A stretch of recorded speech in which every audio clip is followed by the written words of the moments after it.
여러분 반갑습니다. 우크라이나와 지금 러시아 사태가 휴전으로 치닫고 있는데요. 한 가지 큰 암초가 있습니다. 바로 영토를 어떻게 분할할 것인가, 빼앗긴 땅을 얼마만큼 돌려줄 것인가 등등의 문제가 지금 휴전 협상을 더디게 하는 최대 암초가 되어 있는데요. 특히 이 중에서도 우리한테도 관련이 있고 전 세계가 지금 주목을 끌고 있는 지역이 바로 크림반도라는 것입니다. 크림반도를 둘러싸고 원래 전쟁이 시작됐고 우크라이나와 러시아가요.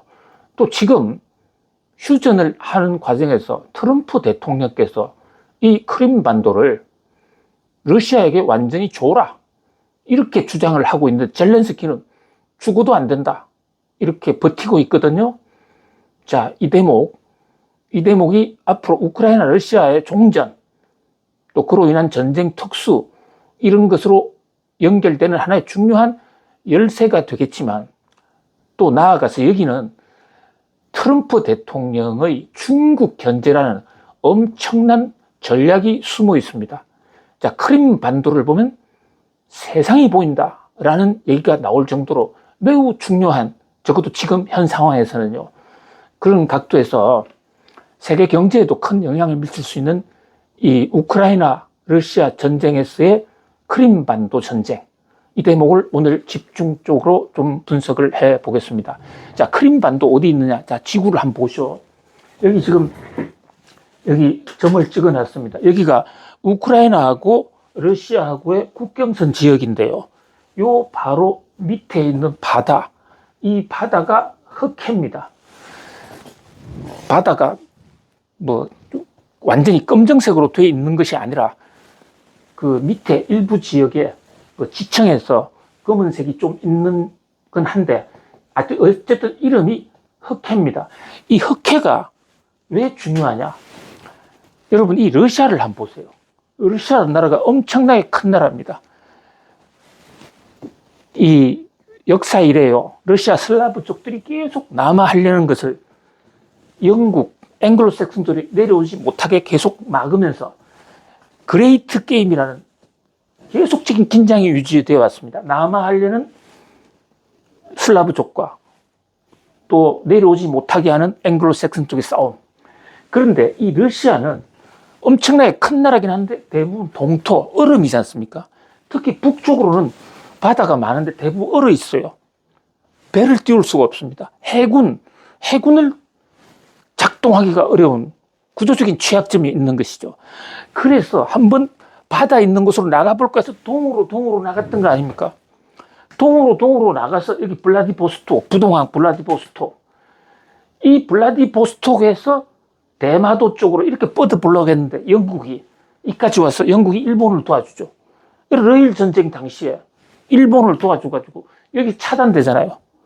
근데 우리는 당시 러일 전쟁이나 그 이전 시대에 우리나라 고종 시대 때 명성황후, 민자영, 우리 황후가 여기서 러시아하고 외교 친교를 했죠.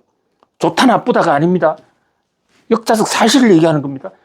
그랬는데 결과적으로 미영일 동맹이 러시아를 이겨버리는 바람에 우리가 완전히 낙동강의 오리알이 되어버린 거죠. 그 틈을 일본은 바로 미국에 있었던 포츠머트 회담, 러일 전쟁의 전후 처리를 다루게 한 국제 간의 협약, 그걸 통해서 일본이 한반도에 대한 지배권을 확보하는 것이죠.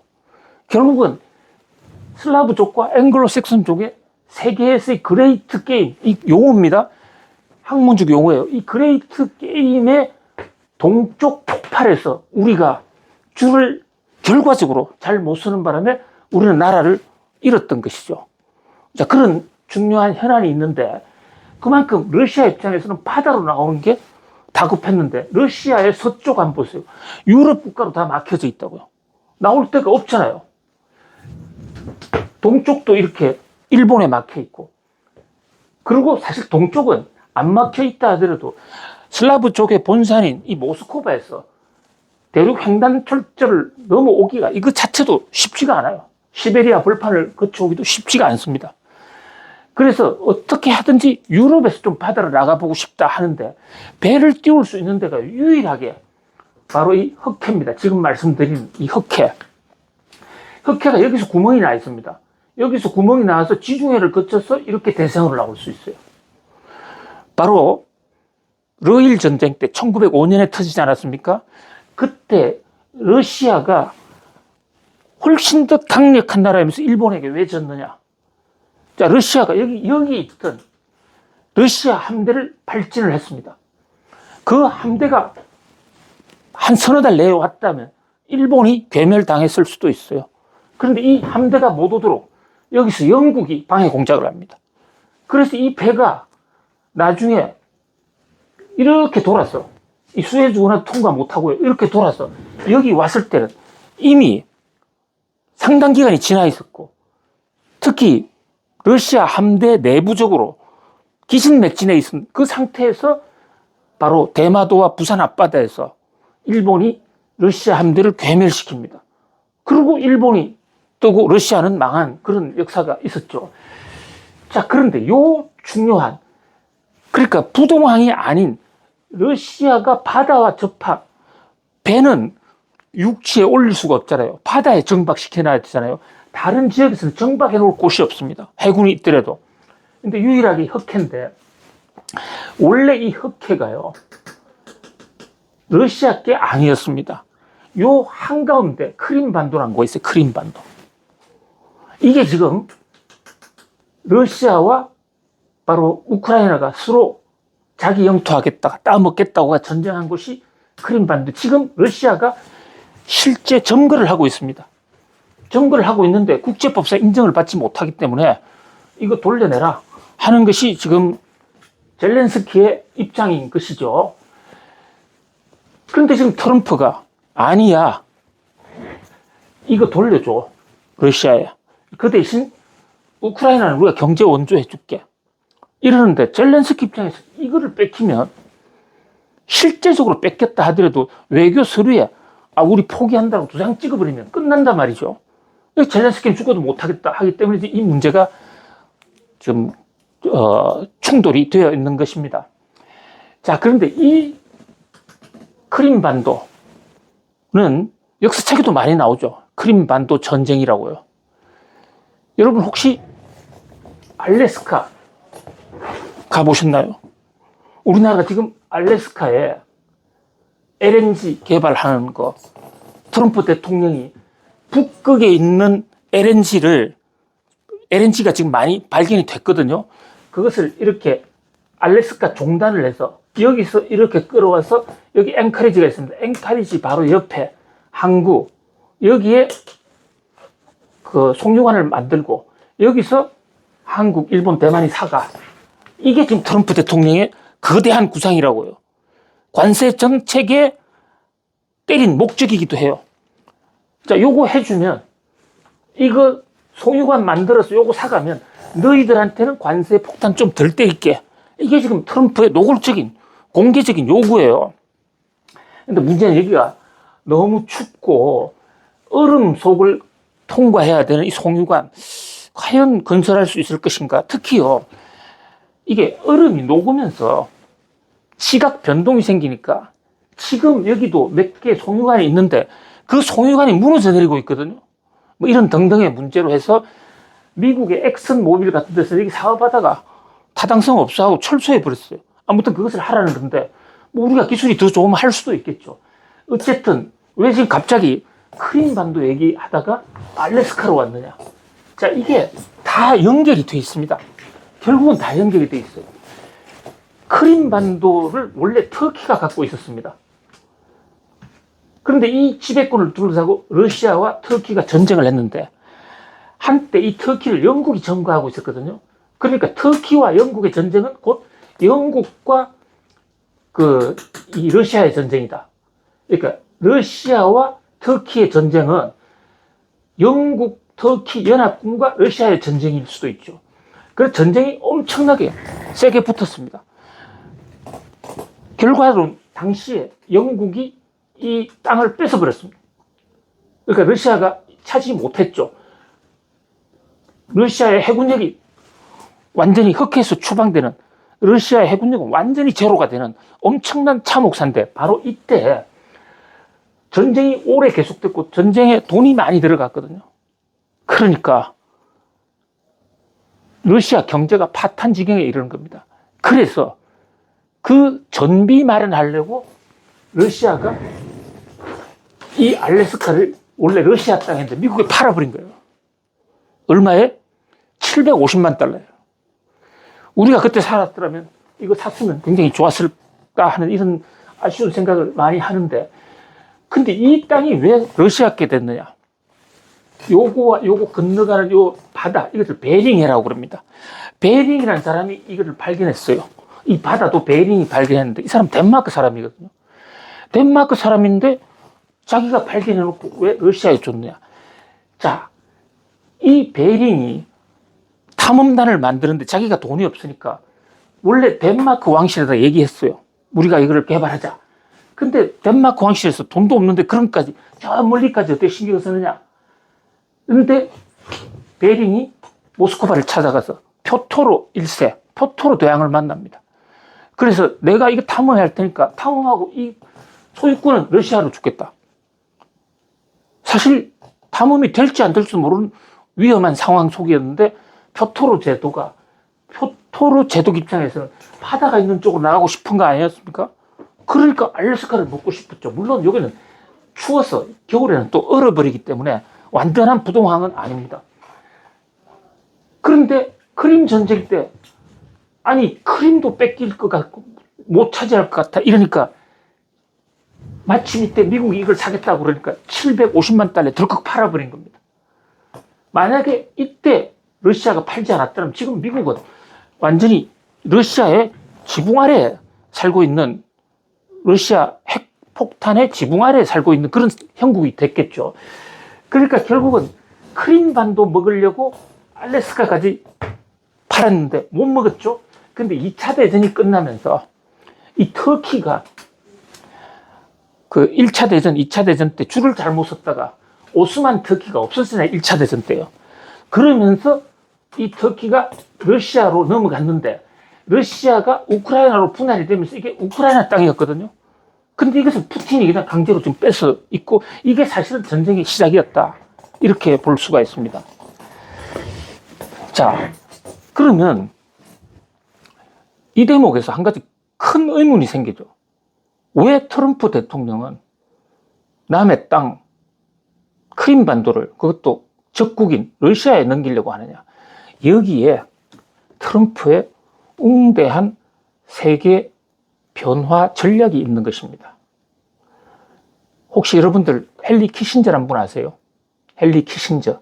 닉슨 대통령 때 외무장관도 했고 경제 외교 총대장이었죠.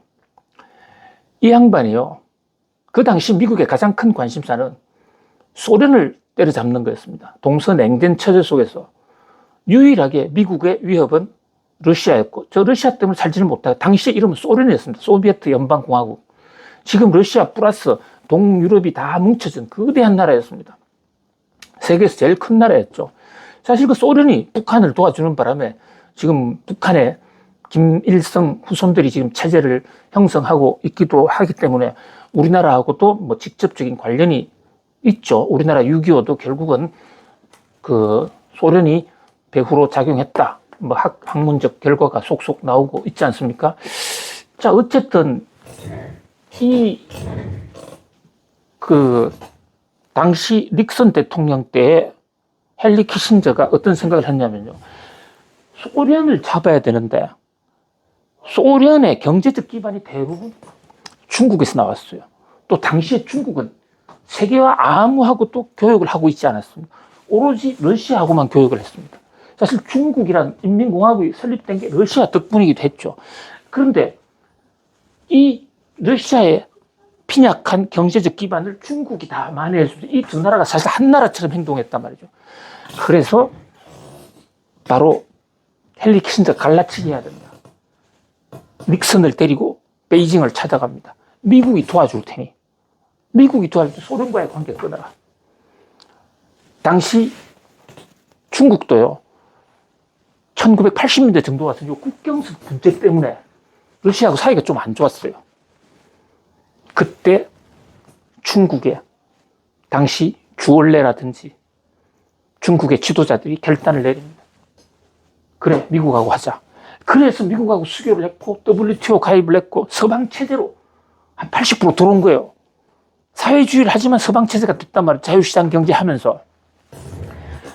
관계가 딱 끊어지니까 러시아가 경제적으로 고립이 됐어요. 그리고 미국은 요즘 우크라이나 전쟁 때 바이든 대통령이 했던 것처럼 러시아를 향해서 경제 제재를 합니다. 그래서 결국 러시아가 경제적으로 몰락해 버리잖아요. 그래서 러시아가 무너진 겁니다. 다급한 러시아는 한국에 대해서도 이제 막판에 마지막에 뭐 경제 협력을 하자. 그리고 우리나라가 러시아에 차관도 많이 대줘요. 그렇지만 결국은 그 구상, 위대한 닉슨 독트린과 또 그 헨리 키신저의 이 미중 갈라치기 전략에 의해서 결국은 러시아를 잡았다. 그 이후로 팍스 아메리카나 시대를 해가지고 미국 독주의 시도가 수십 년 지속되어 왔습니다. 그런데 세계는 항상 변합니다. 도와줬던 중국, 못 사니까 도와주면서 관리했던 그 중국이 너무 커버린 겁니다, 지금. 중국이 G2로서 경제 규모 2등이 된 것뿐만 아니라 안보 면에서 지금 미국을 위협하는 상황. 미국의 최대 고민은 중국이에요. 자칫 잘못하다가 패권주의, 세계 패권이 중국으로 넘어갈 수도 있다. 투키디데스 함정이지 않습니까?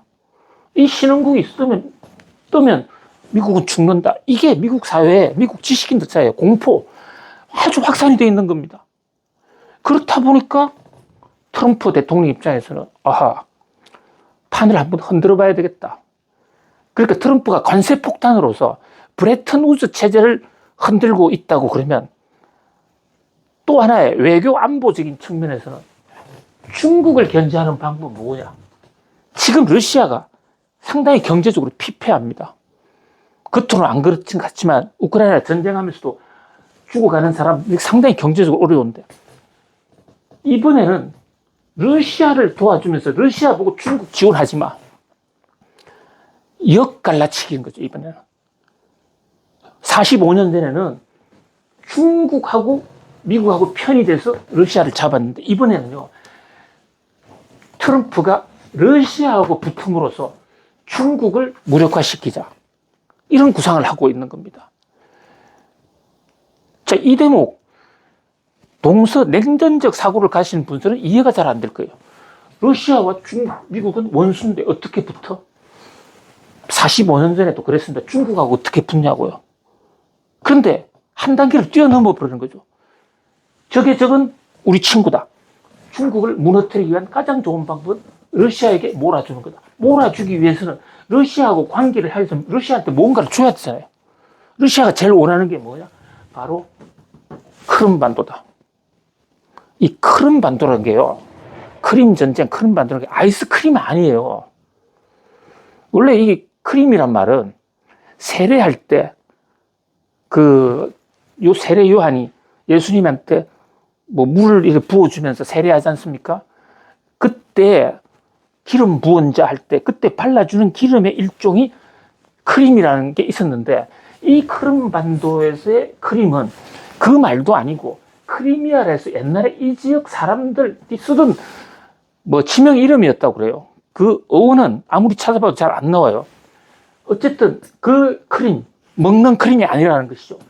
이 크림을 지금 러시아가 먹게 됐어요. 근데 여기서는 유럽들이 크림을 완전히 러시아에 주면 유럽이 멘붕입니다. 이게 배를 통해서 나오지 않겠습니까? 그래서 요즘 미국과 유럽 사이가 좀 안 좋은 거예요. 조금 안 좋은 게 아니라 상당히 지금 투닥투닥거리고 있는 것이죠. 자, 지금 트럼프의 경제정책에도 이렇게 많은 국제 외교 안보가 같이 얽물려 있다고요. 우크라이나 전쟁과 또 이 트럼프의 크림반도를 주자는 그 웅대한 전략, 이것은 추가적으로 지금 진전되는 내용 계속해서 영상을 찍어 올리겠습니다. 여러분, 오늘도 승리하세요. 감사합니다.